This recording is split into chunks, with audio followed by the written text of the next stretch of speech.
પંચમહાલના કાલોલ પાલિકા કચેરી સામે 46 પેન્શનરોના ઉપવાસ 12 મહિનાથી પેન્શન અને 22 મહિનાનું મોંઘવારી ભથ્થું ન ચૂકવાતા આક્રોશ બાકી નાણાંની તાત્કાલિક ચૂકવણીની માંગ સાથે પેન્શનરો ઉપવાસ પર ઉતર્યા અગાઉ અનેકવાર રજૂઆત છતાં પ્રશ્નનું નિરાકરણ ન થતા આંદોલનનો માર્ગ અપનાવ્યો વૃદ્ધ વિધવા સહિત 46 જેટલા પેન્શનરો પ્રતિક ઉપવાસ પર ઉતર્યા પેન્શન નહીં મળતા ઘર ખર્ચ દવા અને જીવન જરૂરી ખર્ચમાં મુશ્કેલી પડતી હોવાનો આરોપ પેન્શન મોંઘવારી ભથ્થું ન ચૂકવાય ત્યાં સુધી આંદોલન યથાવત રાખવાની ચીમકી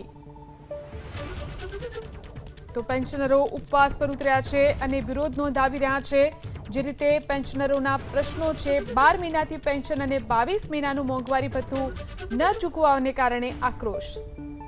12 મહિનાથી પેન્શન અને 22 મહિનાનું મોંઘવારી ભથ્થું ન ચૂકવાતા આક્રોશ બાકી નાણાંની તાત્કાલિક ચૂકવણીની માંગ સાથે પેન્શનરો ઉપવાસ પર ઉતર્યા અગાઉ અનેકવાર રજૂઆત છતાં પ્રશ્નનું નિરાકરણ ન થતા આંદોલનનો માર્ગ અપનાવ્યો વૃદ્ધ વિધવા સહિત 46 જેટલા પેન્શનરો પ્રતિક ઉપવાસ પર ઉતર્યા પેન્શન નહીં મળતા ઘર ખર્ચ દવા અને જીવન જરૂરી ખર્ચમાં મુશ્કેલી પડતી હોવાનો આરોપ પેન્શન મોંઘવારી ભથ્થું ન ચૂકવાય ત્યાં સુધી આંદોલન યથાવત રાખવાની ચીમકી તો પેન્શનરો ઉપવાસ પર ઉતર્યા છે અને વિરોધ નોંધાવી રહ્યા છે જે રીતે પેન્શનરોના પ્રશ્નો છે 12 મહિનાથી પેન્શન અને 22 મહિનાનું મોંઘવારી ભથ્થું ન ચૂકવવાને કારણે આક્રોશ